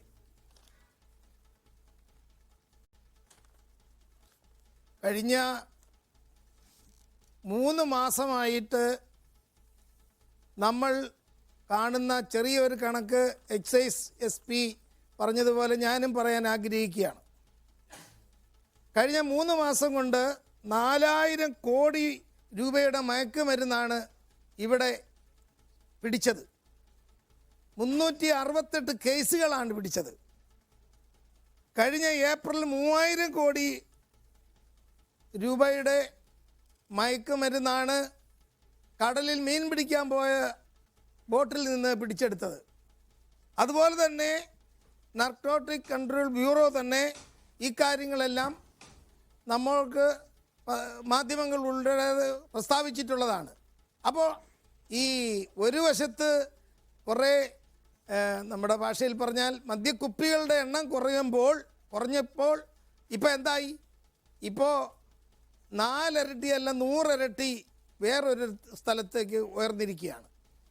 അതുകൊണ്ട് ഈ മയക്കുമരുന്നിൻ്റെ ഉപയോഗം കൂടി എന്നുള്ളത് വളരെ വ്യക്തമായിട്ട് മുഹമ്മദ് ഷാവി SP നമ്മളോട് ഇപ്പോൾ പറഞ്ഞിരിക്കുകയാണ്. അതിൻ്റെ വെളിച്ചത്തിൽ ഈ മദ്യവർജനം എന്നത് അത് നടപ്പിലാക്കാനാണ് ആഗ്രഹിക്കുന്നതെങ്കിൽ അത് എവിടെയും ലഭ്യമാകുന്ന ഒരു നടപടിയിലേക്ക് പോയാൽ നടക്കില്ല. അത് കുറച്ച് കൊണ്ടുവരുമ്പോൾ മാത്രമേ ആളുകൾക്ക് അത് പ്രാപ്യമായി കിട്ടാതിരിക്കുമ്പോൾ അതിൽ നിന്ന് ആളുകൾ പിന്മാറും. അതുകൊണ്ട് KCBC മദ്യവിരുദ്ധ സമിതിയെ സംബന്ധിച്ചിടത്തോളം ഈ ഒരു ലഭ്യത കുറയ്ക്കണം. കാരണം സുലഭമായി കിട്ടിയ ഒരു സംഗതിയും ആളുകൾ ഉപേക്ഷിച്ച ചരിത്രമില്ല എന്നാണ് നിങ്ങൾ പറയാൻ ശ്രമിക്കുന്നത്. ശ്രീ രാഹുൽ ഈശ്വർ, നോക്കൂ, DJ പാർട്ടികൾ എന്ന് പറഞ്ഞാൽ നേരത്തെ എക്സൈസ് ഓഫീസർ പറയുകയാണ്, ആളുകളൊരു സാധാരണ നിലക്കല്ലാത്ത എനർജിയോടുകൂടി ബിഹേവ് ചെയ്യുന്ന ആഘോഷിക്കുന്ന ഒരു സ്ഥലമാണത്. അപ്പോൾ ആളുകൾ ഈ പറയുന്ന എന്തെങ്കിലും തരത്തിലുള്ള സംഗതികൾ ഉപയോഗിച്ചിട്ടുണ്ടോ എന്ന് അവരുടെ പ്രവർത്തനം, അവരുടെ പെർഫോമൻസ് കാണുമ്പോൾ തന്നെ അറിയാവുന്ന. ലോകമെമ്പാടുമുള്ള DJ പാർട്ടികൾ എടുത്ത് നോക്കിയാൽ അതിൽ ഈ പറയുന്ന സാധനങ്ങൾ ഉപയോഗിക്കുന്ന DJ പാർട്ടികളുടെ എണ്ണവും ഒട്ടും ചെറുതല്ല എന്ന് നമുക്കറിയാം. ലോകത്തത് എവിടുത്തെ ഏത് സമൂഹത്തിനിടയിലായാലും. അപ്പോൾ അതിനോടുള്ള നമ്മുടെ ഏജൻസികളുടെ സമീപനം മാറ്റുകയാണോ വേണ്ടത്, അതോ അതിനകത്ത് എവിടെയെങ്കിലും ഈ സംഗതി, ഈ പ്രശ്നം, ഈ പറയുന്ന മയക്കുമരുന്നിലുണ്ടെങ്കിൽ അത് തേടി പിടിച്ച് ഒഴിവാക്കുക തന്നെ വേണം? ഇപ്പോൾ റെജി ലൂക്കോസ് ടൂറിസം പോലെ ഒന്ന് നമ്മൾ തിരിച്ചു പിടിക്കാൻ ശ്രമിക്കും, അതിനകത്ത് നമ്മൾ അധികമായി നടത്തുന്ന എല്ലാ ഇടപെടലും തിരിച്ചടിയാകുമെന്ന് കൂടി പറയുകയാണ്. ശ്രീ മുഹമ്മദ് ഷാഫി സാറിന്റെ സമീപനമാണ് നമുക്ക് വേണ്ടത്. അതിന്റെ കാരണം നമ്മുടെ പാർട്ടി, സത്യസന്ധമായി പറയാം, ആരെയും ഞാൻ ഈ വിഷയത്തിൽ ആദ്യം തന്നെ പറയട്ടെ, ഞാനൊരു സദാചാരവാദിയല്ല, പക്ഷേ ഞാനൊരു ആരോഗ്യവാദിയാണ്. ഞാൻ മോറൽ പോലീസിംഗ് വിശ്വസിക്കുന്നില്ല, പക്ഷേ ഞാൻ ഹെൽത്ത് എല്ലാ സമൂഹത്തിനും വേണം എന്ന സുദൃഢമായ ബോധ്യത്തോടു കൂടിയാണ് ഇത് പറയുന്നത്. അതായത് നല്ലൊരു ശതമാനം പാർട്ടീസും 3 കാര്യങ്ങൾക്ക് വേണ്ടിയാണ്: സെക്സ്, ഡ്രഗ്സ്, ഡ്രിങ്ക്സ്. ഇതാണ് 3 കാര്യങ്ങൾ പ്രധാനമായി പല പാർട്ടീസിനെയും ഡ്രൈവ് ചെയ്യുന്നത്. യഥാർത്ഥത്തിൽ പാർട്ടീസിനെ ഡ്രൈവ് ചെയ്യേണ്ട കാര്യങ്ങൾ ഫ്രണ്ട്ഷിപ്പ്, ഫൺ ആൻഡ് ഡാൻസ് പോലുള്ള കാര്യങ്ങളാണ് വേണ്ടത് യഥാർത്ഥത്തിൽ. ഇതൊന്നും ഒരു സദാചാരത്തിന്റെ ആംഗിളിൽ നിന്ന് കാണണ്ട, പക്ഷെ ചിലപ്പോഴെങ്കിലും ആരോഗ്യത്തിന് ഇത് പ്രശ്നം വരും. 2, നമ്മുടെ കാലാവസ്ഥ നോക്കണം. നമ്മൾ ജെയിംസ് ബോണ്ട് സിനിമകളിലൊക്കെ കണ്ടു കാണും, അവിടെ ഓഫീസിൽ ചെല്ലുമ്പോൾ അവിടെ വോഡ്ക അല്ലെങ്കിൽ അവരുടെ ഡ്രിങ്ക്സ് ആണ് കൊടുക്കുന്നത്, നമ്മളിവിടെ കാപ്പി കൊടുക്കുന്നത് പോലെ. കാര്യം അവരുടെ കാലാവസ്ഥ വേറെ, അവിടെ തണുത്ത കാലാവസ്ഥയാണ്, അവരുടെ സാഹചര്യങ്ങൾ വേറെ. ഇത്തരം കാര്യങ്ങൾ നോക്കണം. റെജി ലൂക്കാസ് സാറിന്റെ ലിബറൽ സ്പിരിറ്റിനെ മാനിക്കുന്നു, പക്ഷേ അദ്ദേഹത്തോടുള്ള വളരെ ഹംബിളായ അഭ്യർത്ഥന എന്താ പറ്റുക എന്ന് പറഞ്ഞാൽ ഈ informed drinking, responsible drinking, social drinking അല്ലെങ്കിൽ ഹെൽത്തി ഡ്രിങ്കിങ്, അങ്ങനെ ഒരു വാക്കുണ്ടോ എന്നുള്ള തർക്കമാണ്, എന്നിരുന്നാലും പോട്ടെ. ഒരു ഹെൽത്തി ഡ്രിങ്കിങ് ഒരു 35 വയസ്സിന് ശേഷമോ 30 വയസ്സിന് ശേഷമോ ഒക്കെ ഒരു മെച്യൂരിറ്റിയിൽ ആൾക്കാർ ചെയ്യുകയുള്ളൂ. പക്ഷെ നല്ലൊരു ശതമാനം ആൾക്കാർ, ഞാൻ ആരുടെയും പേര് പറയുന്നില്ല, സിനിമാ രംഗത്ത് നമുക്ക് എത്ര പേരെ നഷ്ടപ്പെട്ടു. നമ്മുടെ പണ്ടുള്ള ഒരു മഹാനായ കവിയെ അടക്കം ലിവർ സിറോസിസ് വന്ന് മരിച്ചത് നമുക്കറിയില്ലേ. അപ്പൊ ഈ ആരോഗ്യപരമായ ഹാബിറ്റ് നമ്മൾ ഇൻകൾക്കേറ്റ് ചെയ്യണം. എന്ന് പറഞ്ഞാൽ മദ്യം കണ്ടാൽ നരകത്തിൽ പോകുന്നല്ല. ഇടയ്ക്കിടയ്ക്ക് ഒരു സോഷ്യൽ ഡ്രിങ്കിങ്ങോ ഹെൽത്തി ഡ്രിങ്കിങ്ങോ ഒന്നും ആവുന്നതിൽ തെറ്റുമില്ല. പക്ഷെ റെജി ലൂക്കോസ് സാറ് മിസ് ചെയ്യുന്ന കാര്യം പലപ്പോഴും ഈ ഹെൽത്തി ഡ്രിങ്കിങ്ങോ സോഷ്യൽ ഡ്രിങ്കിങ്ങോ അല്ല നമ്മുടെ നാട്ടിൽ നടക്കുന്നത്. നമ്മുടെ നാട്ടിൽ നടക്കുന്നത് നേരെ ഈ വിദേശീയർക്ക് പലപ്പോഴും വെള്ളം അടിച്ചാൽ അവരുടെ വയറ്റിൽ കിടക്കും, നമ്മൾ വെള്ളം അടിച്ചാൽ ആരെങ്കിലും പുറത്ത് കയറി കിടക്കും. ഈ ആറ്റിറ്റ്യൂഡിന്റെ വ്യത്യാസമുണ്ട്. അപ്പൊ നമുക്കൊരു ഹെൽത്തി റെസ്പോൺസിബിൾ ഡ്രിങ്കിങ് ഉണ്ടെങ്കിൽ നല്ലതാ. രണ്ട്, ഡ്രഗ്സ് ഒരു അബ്സല്യൂട്ട് നോ ആകണം. റിക്രിയേഷണൽ ഡ്രഗ്സിനെ കുറിച്ചൊക്കെ നമുക്ക് സംസാരിക്കാവുന്നത്, ലീഗലൈസ് ചെയ്യുന്നതിനെ കുറിച്ച് സംസാരിക്കാമെങ്കിലും at the end of the day ബഹുഭൂരിപക്ഷം വരുമ്പോൾ അവരുടെ ജീവിതത്തിൽ, അവരുടെ ആരോഗ്യത്തിൽ, അവരുടെ ശരീരത്തിൽ ഇത് നെഗറ്റീവായ ഇമ്പാക്ട്സ് ഉണ്ടാക്കുന്നു എന്നുള്ള റിയാലിറ്റിയാണ്. പലപ്പോഴും ഇത്തരം പാർട്ടിക്ക് നേരത്തെ SP സാറ് പറഞ്ഞതുപോലെ ഇത്തരം ആൾക്കാർ ട്രാഫിക്കിങ്ങിന് വേണ്ടി വരുന്നുണ്ട്. ഇത് 2 സുഹൃത്തുക്കൾ അല്ലെങ്കിൽ 3 സുഹൃത്തുക്കൾ ഫണ്ടിന് വേണ്ടി പരസ്പരം അളിയാവുന്ന ട്രൈ ചെയ്ത് നോക്കാന്ന് പറയുന്നതല്ല. പകരം ഇതിന്റെ ട്രേഡ്, വ്യാപാരം, വിപണനം നടക്കുന്നുണ്ട്. അപ്പൊ ഇതൊക്കെ തടയാൻ ഒരു പരിഷ്കൃത സമൂഹത്തിന് ഉത്തരവാദിത്വമില്ലേ? മാത്രമല്ല ഇനി ഇത് മൂന്നായിട്ട് തന്നെ കാണണം. ഡ്രഗ്സ് വേറെ, സിഗരറ്റ് വേറെ, ആൽക്കഹോൾ വേറെ. ഈ രീതിയിലൊരു വ്യവച്ഛേദം വേണം. കഴിയുന്നത്ര ഇൻടോക്സിക്കന്റിനെ ഒഴിവാക്കുന്ന ഒരു ആറ്റിറ്റ്യൂഡ് വേണം. കഴിയുന്നത്ര ലഭ്യത കുറയ്ക്കണം. എന്നാണ് രാഹുൽ ചൂണ്ടിക്കാണിക്കുന്ന പോയിന്റ്.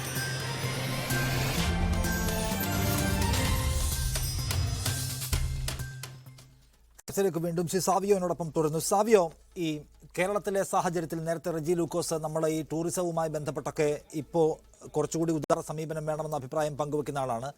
അങ്ങനെ ഒരു അതിജീവന പ്രതിസന്ധിയും മറ്റും നിങ്ങൾ DJ ആർട്ടിസ്റ്റുകൾ അല്ലെങ്കിൽ DJ പാർട്ടികൾ കേരളത്തിൽ നേരിടുന്നുണ്ടോ? എന്ന് വെച്ചാൽ ഒരു സ്മൂത്ത്ലി റണ്ണിങ്ങിന് പ്രശ്നമുണ്ടോ ഇവിടെ? അങ്ങനെ നമ്മുടെ പോലീസും എക്സൈസും നിങ്ങളെ ബുദ്ധിമുട്ടിക്കുന്നുണ്ടോ? ഏറ്റവും ആദ്യം ഞാനൊരു കാര്യം, എനിക്ക് അതിനു മുമ്പ് ഒരു കാര്യം പറയാനുള്ളത്, ഇപ്പോൾ പറഞ്ഞല്ലോ 2 കൊല്ലം മുന്നേ ആണ് ഈ ഡ്രഗ്സിൻ്റെ വർധനവ് ഏറ്റവും കൂടുതൽ ഇവിടെ കേരളത്തിലുണ്ടായെന്ന് പറഞ്ഞില്ലേ. 2 കൊല്ലം കോവിഡായിട്ട് നമ്മൾ എനിക്ക് തോന്നുന്നില്ല ഒരു ക്ലബ്ബ് ഇവിടെ നടന്നു തോന്നുന്നില്ല. ഇപ്പോൾ കഴിഞ്ഞ 2 ആഴ്ചയായിട്ട് ഇത് തുടങ്ങിയേക്കണത്. അപ്പോൾ I don't think this DJ parties R bringing more and more drugs. ഇപ്പോൾ എല്ലാവരും പറഞ്ഞു 2 കൊല്ലമായി ഏറ്റവും കൂടുതൽ ഡ്രഗ്സിൻ്റെ അബ്യൂസും യൂസും കേരളത്തിൽ നിന്ന് പിടിച്ചെടുക്കുന്നതും കൂടുന്നതെന്നും പറഞ്ഞു. സോ ഐ ഡോണ്ട് തിങ്ക് ഈ സമയത്ത് DJ പാർട്ടികളാണ് ഇവിടെ ഡ്രഗ്സിനെ അട്രാക്ട് ചെയ്യണം എന്നുള്ളത്. ഒന്നത്. രണ്ടാമതെന്ന് പറയണമെങ്കിൽ ഏറ്റവും കൂടുതൽ കുറേ ആർട്ടിസ്റ്റുകൾ എന്ന് പറഞ്ഞെങ്കിൽ 200-ൽ പരം ആർട്ടിസ്റ്റുകളുണ്ട് കേരളത്തിൽ. ആർക്കും ജോലിയില്ല. പതുക്കെ ഈ ഒരു ഇൻഡസ്ട്രി പൊങ്ങി വരുന്നേ ഉള്ളൂ. അപ്പോൾ തന്നെ ഈ DJ പാർട്ടി ആ ഒരു ലൈക്ക് എന്ത് പറഞ്ഞാലും ഡ്രഗ്സ് എവിടെ പിടിച്ചാലും നേരെ അറ്റാച്ച് ചെയ്യണത് DJ പാർട്ടീസിലേക്കാണ്. അല്ലാതെ എന്തോരം ഡ്രഗ്സ് ഇവിടെ പിടിക്കുന്നുണ്ട്. ഇപ്പോൾ ഏതോ കാലിക്കറ്റിൽ കഴിഞ്ഞ മാസം എവിടെന്നോ ഏതോ ഒരു റൂമിൽ നിന്ന് ഡ്രഗ്സ് പിടിച്ചെന്ന് പറഞ്ഞ് അവരെയും കണ്ടും ബ്ലൂടൂത്ത് സ്പീക്കറിൽ പാട്ടിട്ടിട്ട് അവർ പാട്ട് കേട്ടുകൊണ്ടിരിക്കണമായിരുന്നു. അപ്പോഴത്തേക്കും മീഡിയ അത് DJ പാർട്ടിയാക്കി. പ്ലീസ്, അത് ഞങ്ങളുടെ കൾച്ചറിനെ ശരിക്കും അതൊരു ആ ഒരു പേര് തന്നെ ബാധിക്കണേ. വേറെ രാഹുൽ ചൂണ്ടിക്കാണിക്കുന്ന ഒരു കാര്യം, എക്സ്പ്ലോയിറ്റേഷൻ, പെൺകുട്ടികളെ ഉപയോഗിക്കൽ എന്ന് പറയുന്ന സംഗതി ഉണ്ടെന്ന് നേരിട്ടുള്ള ബോധ്യത്തിൽ നിന്ന് പറയുകയാണ് രാഹുൽ ഈശ്വർ. അതൊരു ചെറിയ കാര്യമല്ലല്ലോ.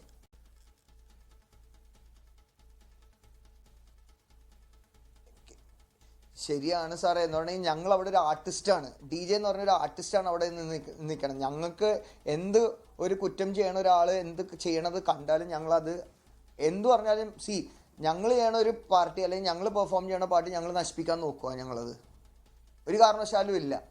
ബിക്കോസ് 22 ഇയേഴ്സായി ഞാൻ ഈ ഇൻഡസ്ട്രിയിൽ. ഞാൻ എൻ്റെ ഫാമിലിനെ നോക്കുന്നു, 2 മക്കളുണ്ട്. So our experience and we know how to take it forward. പക്ഷേ ഈ ഒരു സിനോണിമം വന്നു കഴിയുമ്പോൾ വാട്ട് ഹാപ്പൻസ് ഇസ് ഞങ്ങളുടെ കൾച്ചറിനെ ശരിക്കും അത് ബാധിക്കണേ. അത് ഞങ്ങളുടെ ഇത് ആർട്ടിസ്റ്റുകൾ മാത്രമല്ല, ഞങ്ങൾ സപ്പോർട്ട് ചെയ്യണ ലൈറ്റ് ആൻഡ് സൗണ്ടുകാർ, സ്റ്റേജുകാർ, ടെക്നീഷ്യൻസ്, ആർക്കും ജോലിയില്ല. ഇപ്പോൾ ഈ എൻ്റർടൈൻമെൻറ്റ് ഇൻഡസ്ട്രി രണ്ടാമത് ഇങ്ങനെ പതുക്കെ തുടങ്ങി വരണേ ഉള്ളൂ. സോ അതൊരു ഭയങ്കര ഒരു ഈ DJ പാർട്ടി DJ ഇതെല്ലാം വന്നു കഴിയുമ്പോൾ അത് ഞങ്ങളെ ഭയങ്കരമായിട്ട് എഫക്റ്റ് ചെയ്യണം സാറേ. സോ അതിനുള്ളൊരു നല്ലൊരു വഴിയാണ് പറഞ്ഞത്. എന്തെങ്കിലും എവിടെയെങ്കിലും ഒരു DJ പാർട്ടി നടത്തുവാണെങ്കിൽ ഒരു റൂൾസ് ആൻഡ് റെഗുലേഷൻസ് വെക്കുക. ഇവരുടെ സെൻട്രൽ എക്സൈസ് അല്ലെങ്കിൽ പോലീസിന്റെ കീഴിൽ പരിപാടി നടത്തുന്നുണ്ട്, അല്ലെങ്കിൽ സേ നോ ടു ഡ്രഗ്സ്, ഇങ്ങനെ യു ആർ അണ്ടർ സർവൈലൻസ്, അങ്ങനെ സംഭവങ്ങളെല്ലാം വെച്ച് ഐ തിങ്ക് സോ പോലീസിന്റെ സർവൈലൻസിൽ, എക്സൈസ് ഡിപ്പാർട്ട്മെന്റ് സർവൈലൻസിൽ അല്ലെങ്കിൽ അവരുടെ ഒരു മോണിറ്ററിംഗിൽ ഒരു പരിപാടി എന്നൊക്കെ പറഞ്ഞാൽ ആള് കൂടുവോ സാവിയോ?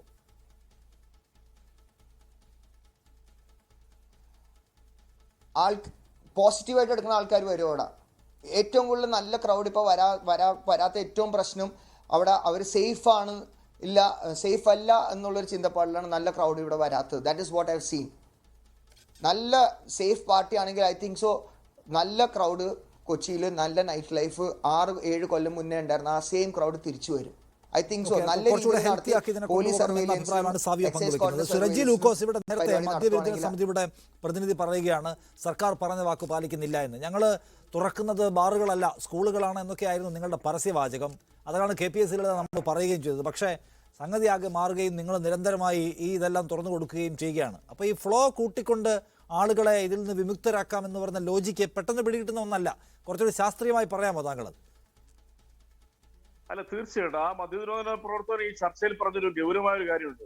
അത് നമ്മുടെ മുമ്പിൽ കണക്കുണ്ട്. അദ്ദേഹം പറഞ്ഞ കഴിഞ്ഞ 2 വർഷം കൊണ്ട് മദ്യത്തിന്റെ വിൽപ്പന കുറഞ്ഞു, എന്നാൽ മയക്കുമരുന്നിന് വിൽപ്പന ഭീകരമായിട്ട് കൂടി. അപ്പൊ അതിൽ നിന്ന് നമ്മൾ ഈ ചർച്ച കേൾക്കുന്ന ആൾക്കാർ എന്താ മനസ്സിലാക്കണേ? മദ്യത്തിന്റെ വിൽപ്പന കുറയും തോറും ആ ഗ്യാപ്പ് ഫില്ല് ചെയ്തുകൊണ്ടിരിക്കുന്നതും അതിഭീകരമായ രീതിയിലുള്ള മനുഷ്യനെ കാർന്നു നിന്നുന്ന മയക്കുമരുന്നിന്റെ വ്യാപനമാണ്. കഴിഞ്ഞ 2 വർഷത്തെ കണക്ക് താങ്കൾക്ക് അറിയാമല്ലോ എന്തുകൊണ്ടാണ് കുറയുക? എനിക്കറിയാം, അതെനിക്കറിയാം. അല്ല, ഞാൻ ആ മദ്യനിരോധന പ്രവർത്തനം പറഞ്ഞതിന്റെ മറുപടി ഞാൻ പറഞ്ഞോളൂ. പിന്നെ ബഹുമാനപ്പെട്ട മുഹമ്മദ് ഷാഫി ഇവിടെ പറഞ്ഞ ഒരു കാര്യമുണ്ട്. അദ്ദേഹം പറഞ്ഞത് ഞാൻ കാര്യങ്ങൾ മനസ്സിലാക്കി സംസാരിക്കുന്ന അല്ല, അങ്ങ് ചർച്ചയുടെ തുടക്കത്തിൽ പറഞ്ഞു ഞങ്ങൾ അതുകൊണ്ട് DJ പാർട്ടികളെല്ലാം സംശയത്തോടെ വീക്ഷിക്കുമെന്ന് പറഞ്ഞു. ബഹുമാനപ്പെട്ട എക്സൈസിന്റെ ഉദ്യോഗസ്ഥൻ മനസ്സിലാക്കണം, ഈ DJ പാർട്ടി എന്ന് പറയുന്നത് it's A part of tourism. ടൂറിസത്തിന്റെ ഒരു സെഗ്മെന്റ് തന്നെയാണ് നാം ഈ DJ എന്ന് പറയുന്നത്. ഇത് കേരളത്തിൽ മാത്രമൊന്നുമല്ല. ഞാനൊരു വളരെ പ്രധാനപ്പെട്ട ഒരു കാര്യം പറയാം. കേരളത്തിന്റെ വീക്കെൻഡുകളിൽ കേരളത്തില് ഇതുപോലെ തന്നെ സദാചാരവാദികളുടെയും ഇത്തരം രീതിയിലുള്ള ഈ അനാവശ്യമായ ഇടപെടലുകളുടെ പേരിൽ ഇന്ന് കേരളത്തിലെ ഒരു വലിയ വിഭാഗം ജനങ്ങൾ കർണാടകയിലേക്കും തമിഴ്നാട്ടിലേക്കും ഗോവയിലേക്കും പോവുക. ഈ കേരളത്തിൽ ചെലവഴിക്കേണ്ട പണം, ഞാൻ മയക്കുമരുന്ന് ചെലവഴിക്കാനൊന്നും പറഞ്ഞ് തെറ്റിദ്ധരിക്കണ്ട, കേരളത്തിൽ ആകർഷിക്കേണ്ടത് അതിനുള്ള എല്ലാ സൗകര്യങ്ങളുള്ള ഈ കേരളത്തിൽ നിന്ന് ഇന്ന് അങ്ങോട്ടൊക്കെ പൊക്കോണ്ടിരിക്കുക. തമിഴ്നാട്ടിലേക്കൊക്കെ വെള്ളിയാഴ്ച വൈകുന്നേരങ്ങളിൽ നിങ്ങൾ ചെക്ക് പോസ്റ്റ് പോയി ചെക്ക് ചെയ്യൂ, അല്ലെങ്കിൽ കർണാടകയുടെ അതിർത്തി ചെക്ക് ചെയ്യൂ. കാരണം കേരളത്തിൽ ഇത്തരം ഈ രീതിയിലുള്ള അനാവശ്യമായിട്ടുള്ള പ്രചരണങ്ങളും ആവശ്യമില്ലാതിരുന്ന കുറ്റപ്പെടുത്തലുകളും സദാചാര കണ്ണുകളും കാരണം കേരളത്തിൽ ഒരു തലമുറയ്ക്ക് നിൽക്കാൻ പറ്റുന്ന അവസ്ഥയാണ്. കേരള സർക്കാരിന്റെ ബേസിക് പോളിസി എന്താ? ഞാൻ അദ്ദേഹത്തിനോട് പറയാം. കേരള സർക്കാരിന്റെ ബേസിക് പോളിസി എന്ന് പറയുന്നത് കേരളത്തിനെ തനത് സംസ്കാരങ്ങൾ കീപ്പ് ചെയ്തുകൊണ്ട് ഒരു ഗ്ലോബൽ മാർക്കറ്റിംഗ് കാരവൺ ടൂറിസം വരെ കേരളത്തിൽ ആരംഭിച്ചു. ഈ കാരവണിലൊക്കെ ഞാനൊക്കെ 2001 കയറിയിട്ടുള്ള അമേരിക്കയിൽ ഒക്കെ വെച്ച് രാഹുൽ ഈശ്വർ എന്നെക്കാളും യാത്ര ചെയ്യുന്നതാണ്. അങ്ങനെ ഒരു സ്ഥലമാണ് കേരളം.